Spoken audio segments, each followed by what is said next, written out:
everyone. Today I'm going to teach you about DNA. DNA एक ऐसा topic है जो सब लोगों को बहुत फैसिनेट करता है, चाहे वो MBBS स्टूडेंट्स हो, चाहे वो पोस्ट ग्रेजुएट्स हो, चाहे आप प्रिपरेशन कर रहे हो एंट्रेंस एग्जाम की या प्रैक्टिशनर्स। DNA सबको जानने की इच्छा होती है। DNA एक ब्रॉड टर्म है जो जिसमें कि हम लोग MTP भी इंक्लूड करते हैं और प्रोसीजर जिससे कि इनकम्प्लीट अबॉर्शन या मिस्ड अबॉर्शन में यूट्राइन कैविटी को एम्प्टी किया जाता है। तो आइए हम लोग देखते हैं कि DNA में कौन कौन से इंस्ट्रूमेंट्स हम लोगों को ज़रूरी होते हैं। कहने के लिए DNA एक बहुत ही छोटा सा प्रोसीजर है, लेकिन कैजुअलिटीज़ इसमें भी होती हैं, कॉम्प्लिकेशंस इसमें भी होते हैं। इसीलिए सबसे पहले आपको एक प्रॉपर DNA करने के लिए एरिया चाहिए, जैसे कि माइनर ऑपरेशन थिएटर। जो कॉम्प्लिकेटेड केसेस होते हैं उसको हम लोग मेजर ऑपरेशन थिएटर में लेते हैं, और जो छोटे केसेस होते हैं जिसमें कि कोई हार्ट डिजीज नहीं हो, रीनल प्रॉब्लम नहीं हो, उसको एक छोटे सेटअप में भी किया जा सकता है। बट छोटे सेटअप का मतलब ये नहीं होता है कि पेशेंट के वाइटल्स को हम इग्नोर कर दें। उसमें भी हम लोगों को कुछ बातों का ख्याल रखना है, जैसे कि आपको एक डिलीवरी टेबल आपके पास होना चाहिए, उसमें लेगिंग्स होना चाहिए, स्टिरअप्स होना चाहिए, जहाँ की आप दोनों पैर को डॉर्सल पोजीशन में रखकर आप सपोर्ट कर सके पेशेंट को। उसके अलावा आपके पास एक प्रॉपर लाइट होनी चाहिए, एक स्पॉट लाइट होनी चाहिए, जिससे कि आप प्रॉपरली उसके वजाइना को, पेरिनियम को फोकस कर सकें। टॉर्च में हम लोगों को नहीं करना चाहिए DNA। उसके अलावा मॉनिटर आपके पास हमेशा होना चाहिए, क्योंकि कॉम्प्लिकेशंस जैसे कि मैंने बताया DNA में भी हो सकता है। प्रॉपर मॉनिटर आपके पास होना चाहिए जिसमें कि सैचुरेशन, ब्लड प्रेशर और पल्स रेट आपको दिखता रहे। और ये अगर पॉसिबल नहीं है तो छोटा वाला पल्स ऑक्सीमीटर भी आप उसके फिंगर्स में लगा सकते हैं कि कम से कम SpO2 और पल्स रेट आपको दिखता रहे। ये पल्स रेट और SpO2 एक ऐसी चीज़ें हैं वाइटल्स की जो कि आपको आइडिया दे सकती हैं कि पेशेंट हमारा स्टेबल है या नहीं। जिसका पल्स रेट पहले नॉर्मल था अब पल्स रेट बढ़ गया है, या जिसका पहले SpO2 बहुत अच्छा था और अब घट गया है, तो इससे हमें एक आइडिया हो सकती है कि हो सकता है पेशेंट को ब्लीडिंग हो रही हो सकता है परफोरेशन हो गया हो, या एनेस्थीसिया वाले ड्रग्स का साइड इफेक्ट हो गया हो। तो ये आप लोगों को रखना है। उसके बाद अगर हमारे पास पेशेंट्स आती है, सबसे पहले हम उससे बोलते हैं कि ब्लैडर अपना एम्प्टी करके आओ। अगर पेशेंट बहुत ही बुरी कंडीशन में आती है तो हम कैथेटराइज भी कर देते हैं। हम लोग ऐसा कैथेटर लगाते हैं जो कि इन सिटू रहता है। और अगर चलती फिरती पेशेंट आई है, एम्बुलेटरी है, डे केयर में आपने पेशेंट को एडमिट किया है DNA के लिए, तो हम लोग सिंपली उसको बोलते हैं कि you go to the bathroom, अपना ब्लैडर एम्प्टी करके आओ। उसके बाद भी अगर नहीं हमें लगता है कि वो ब्लैडर एम्प्टी नहीं कर पा रही है किसी वजह से, तो हम लोग प्लेन रबर कैथेटर यूज़ करते हैं और उसके यूरिन को हम लोग निकालते हैं ब्लैडर से। उसके बाद हम लोग क्या करते हैं, सबसे पहले हम लोगों को एक इंस्ट्रूमेंट चाहिए होगा। हाँ, DNA में एक और इम्पॉर्टेंट बात है, DNA के लिए कंसेंट हमें हमेशा लेना चाहिए।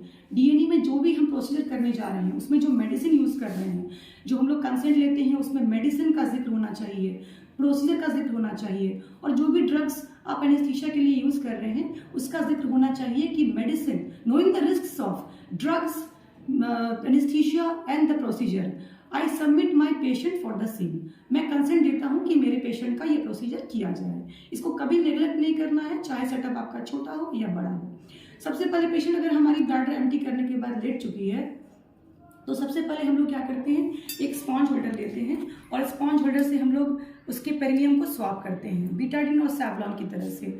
हाँ, स्टरलाइजेशन उतना स्ट्रिक्ट इसमें नहीं होता है जितना कि एब्डोमिनल ऑपरेशंस में होता है, बट स्टरलाइजेशन का ख्याल हमें DNA में भी रखना है। हम सबसे पहले स्क्रब करते हैं, पेंट करते हैं बीटाडीन से। उसके बाद हमें एक असिस्टेंट चाहिए होता है DNA में, क्योंकि हम लोग इसमें सिम्स स्पेक्यूलम यूज़ करते हैं। और जैसा कि हम लोगों को पता है सिम्स स्पेक्यूलम जो होता है वो सेल्फ रिटर्निंग स्पेक्यूलम नहीं होता है, इसीलिए हम लोग को एक असिस्टेंट चाहिए होता है, और इसमें हम लोग सिम्स स्पेक्यूलम के साथ वाल्सलम यूज़ कर सकते हैं, वो है वाल्सलम। अब देखिए, जो एग्जाम्स में पूछा जाता है MBBS स्टूडेंट से, उसमें हम लोग जब एंटीरियर लिप ऑफ सर्विक्स को होल्ड करते हैं तो उसमें हम लोगों को कभी भी वाल्सलम नहीं बोलना है, बिकॉज प्रेग्नेंट यूट्रस को हम लोग, प्रेग्नेंट सर्विक्स को कभी भी हम लोग वाल्सलम से होल्ड नहीं करते हैं। उस समय एग्जाम में आप लोगों को स्पॉन्ज होल्डिंग फोर्स से भी बोलना है, इससे एंटीरियर लिप को पकड़ना है। बट आइडियली प्रैक्टिकलिटी, चूंकि ये ब्रॉड एंड होता है, इसको पकड़ने में हम लोगों को प्रॉब्लम होती है, इसीलिए हम लोग वाल्सलम यूज़ करते हैं या फिर एलियस टिश्यू फॉर्सेप यूज़ कर सकते हैं। जितने भी प्रैक्टिसिंग गायनेकोलॉजिस्ट हैं वो जानते हैं कि वाल्सलम से होल्ड करने में हमें आसानी होती है, क्योंकि इसका कर्वेचर ऐसा होता है, जोबिक पिबिक सिफिसिस के पास हमारा आराम से अटैचमेंट हो जाता है और हम लोग अपना आराम से होल्ड करके डीएनई कर सकते हैं। बट ये तीनों इंस्ट्रूमेंट्स आप यूज कर सकते हैं डीएनई में। एक लॉन्ग एलियस टिश्यू फॉर्सेप्स भी आप यूज कर सकते हैं एंटीरियर लिप को होल्ड करने के लिए, आप मल्टी टूथ वाल्सलम भी यूज कर सकते हैं, और आप स्पॉन्ज होल्डिंग फॉर्सेप भी यूज कर सकते हैं। तीनों आप यूज कर सकते हैं। उसके बाद हमारा नेक्स्ट प्रोसेस क्या होता है कि हमने अपना असिस्टेंट की हेल्प से सिम्स स्पेक्यूलम, अच्छा असिस्टेंट जो हमारा होता है वो सिम्स स्पेक्यूलम पकड़ता है। असिस्टेंट को कभी भी हम लोग वाल्सलम होल्ड करने के लिए नहीं बोलते हैं, ये हमेशा सर्जन के हैंड में होना चाहिए, ताकि आप जब आप इस तरह से होल्ड करते हो एंटीरियर लिप को, तो आप थोड़ा सा इसको नीचे की तरफ खींचते भी हो, ताकि जो यूट्रस रेट्रोवर्टेड है, एंटीवर्टेड है, वो एक लाइन में आ जाए। खास करके रेट्रोवर्टेड यूट्रस जब ये एक लाइन में आ जाता है तो हम लोगों को डीएनई करने में आसानी होती है, उससे परफोरेशन होने के चांसेस कम रहते हैं। तो हमने एंटीरियर लिप को होल्ड कर लिया, पोस्टीरियर वॉल को रिट्रैक्ट कर लिया स्पेक्यूलम से, और अब हमारा आता है फोकस करनी है। हमने एक प्रॉपर लाइट ली है जो कि हमारा फोकस किए हुए है सर्विक्स के ऊपर। उसके बाद हम लोग यूज करते हैं मेटल डायलेटर्स। आप यहाँ पर देखिए हमारे पास डिफरेंट टाइप के मेटल डायलेटर्स हैं, अलग अलग साइजेस के हैं। डिपेंडिंग अपॉन कितना बिग साइज हमारा यूट्रस है उस हिसाब से हम लोग डायलेटर यूज करते हैं। थोड़ा कम नंबर का ही से स्टार्ट करते हैं हम लोग। सबसे पहले हम लोग छोटे साइज का यूज करते हैं और देखते हैं कि जब हमारा इंटरनल ऑस के बियॉन्ड ये चला जा रहा है तो सक्सेसिवली हम लोग धीरे धीरे बड़ा साइज में जाते हैं, और यूट्रस के साइज के अकॉर्डिंग ही हम लोग डायलेटर यूज करते हैं। ये मेटल डायलेटर है, कभी भी बहुत फोर्सफुली नहीं करना चाहिए, उतना ही करें जिससे कि आपका आराम से ये इंटरनल ऑस में पास हो जाए।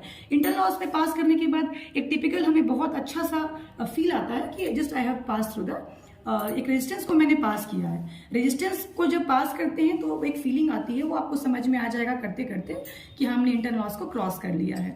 ये मेटल डायलेटर्स है। ये पहले बहुत ज्यादा यूज होता था, लेकिन आजकल बहुत लोग प्लास्टिक डायलेटर्स भी यूज करते हैं। ये जो कैनुला यूज करते हैं हम लोग, इससे भी हम डायलेटेशन वाला काम कर सकते हैं।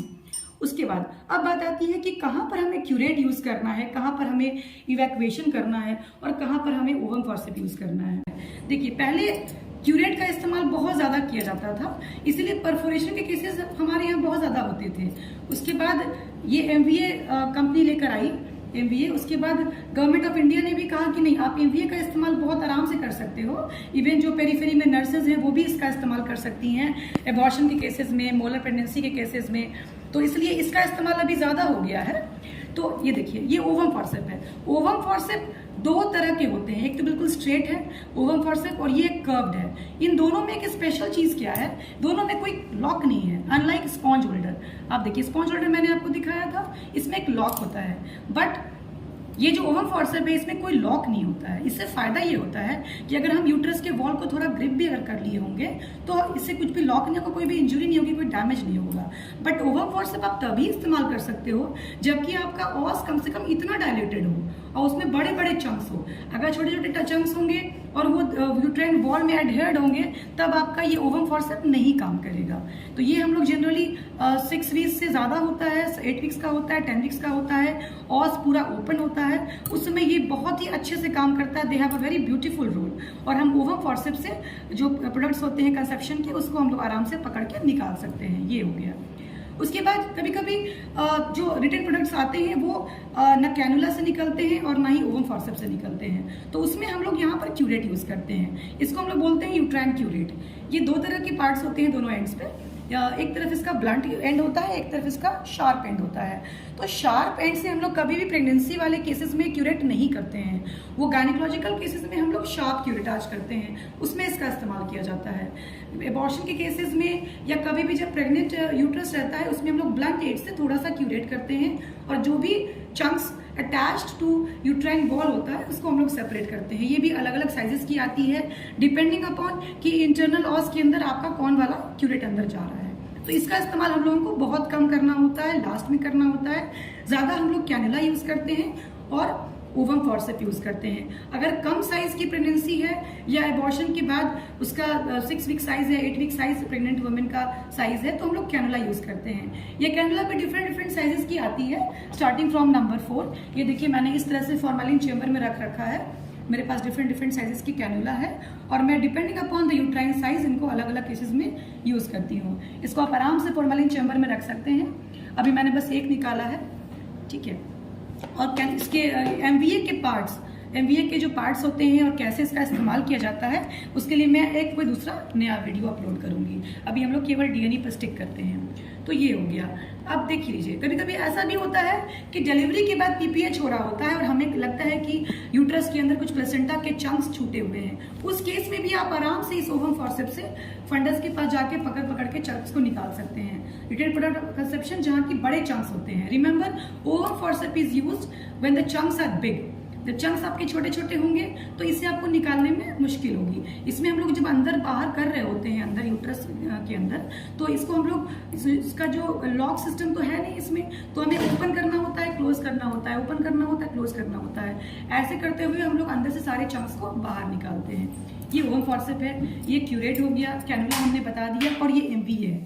अब क्या है कि जो भी अंदर के प्रोडक्ट्स हैं उसको निकालने में अगर हमें और सावधानी बरतनी है तो हम इवैक्यूएशन प्रोसेस करते हैं। इवैक्यूएशन करने का दो तरीका है। एक तरीका हमारा है मैनुअल वैक्यूम एस्पिरेशन, जिसमें कि हम वैक्यूम क्रिएट करते हैं मैनुअली, और दूसरा होता है हमारा ईवीए। इधर मैं दिखाती हूँ आपको, ये हमारा सक्शन मशीन है। सक्शन मशीन से अगर हम कैनुला अटैच कर देंगे तो हमारा वो अटैचमेंट होने के बाद ये इलेक्ट्रिक वैक्यूम सेक्शन कहलाता है, ईवीए कहते हैं हम लोग इसको। इसके पास प्रॉपर कनेक्टर होना चाहिए। बहुत सारे हॉस्पिटल्स में प्रॉब्लम होती है क्योंकि प्रॉपर कनेक्टर नहीं होता है। तो आप देख लीजिए, इसकी जो ओपनिंग है और जो कैनुला का जो बैक वाला एंड है, उन दोनों में अटैचमेंट होने के लिए आपके पास एक प्रॉपर कनेक्टर होना चाहिए। मेरे पास एक पुराना सक्शन मशीन था, उसका ये पार्ट बचा हुआ था, वो मैं इसमें यूज करती हूँ कनेक्टर की तरह, और बहुत ही अच्छे तरीके से कनेक्टर ये इसमें फिट हो जाता है और मुझे कोई प्रॉब्लम भी नहीं होती है। ऐसे जब कंपनी वाले से आप मांगो तो कई बार वो लोग समझ नहीं पाते हैं कि आपको क्या चाहिए। ये देखिए कितना अच्छा अटैचमेंट है। तो इसे जब हम लोग सक्शन करते हैं तो इसको हम लोग ईवीए बोलते हैं, और जब हम लोग एमवीए से यूज करते हैं तो हम लोग उसको एमवीए बोलते हैं। एमबीए सारे एमबीबीएस स्टूडेंट्स को पता होना चाहिए, पोस्ट ग्रेजुएट्स को पता होना चाहिए, एग्जाम्स में पूछा जाता है। एमबीए बहुत अच्छी चीज इसलिए है क्योंकि जहां पर भी आप काम कर रहे हो अगर लाइट नहीं है, क्योंकि सक्शन मशीन को हाई वोल्टेज की रिक्वायरमेंट होती है, तो उसमें आप ना तो आप इन्वर्टर पे उसको यूज कर सकते हो, ना ही यूपीएस पे यूज कर सकते हो। उसके लिए आपको प्रॉपर लाइट चाहिए होती है। उस केस में इसका बड़ा अहम रोल है एमबीए। और इस एमबीए के यूज करने की वजह से हमारे कंट्री में बहुत सारे परफोरेशन के केसेस कम हो गए हैं। और उसके बाद मैं आपको बताती हूँ, इसे ये तो मैंने रख रखा था कि मैं एमबीए जब बताऊंगी, ये मैंने मॉडल बना रखा है। तो डीएनए किसमें करते हैं। अब आपके पास एक अगला कुछ सवाल आता है कि आप किन केसेस में डीएनए करते हैं। डीएनए हम लोगों को वहां करना होता है जहां पर मिस्ड एबॉर्शन हो, जहां इनकम्प्लीट एबॉर्शन हो, जहां इनएविटेबल एबॉर्शन हो, जहां पर मोलर प्रेगनेंसी हो, या जहां पर एमटीपी हो।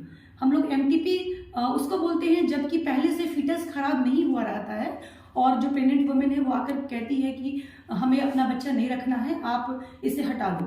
तो हमारे गवर्नमेंट के गाइडलाइंस के अकॉर्डिंग हम एमटीपी कर सकते हैं अप टू 22 वीक्स। तो उस केस में भी आप लोग आराम से एमवीए और ईवीए का इस्तेमाल कर सकते हैं। जो एमटीपी के जो गाइडलाइंस हैं वो मैं अलग वीडियो में शेयर करूंगी। तो दैट्स ऑल अबाउट डीएनए। और अगर आपके पास कोई भी सवाल है तो आप मेरे कमेंट सेक्शन में जाकर जरूर क्वेश्चन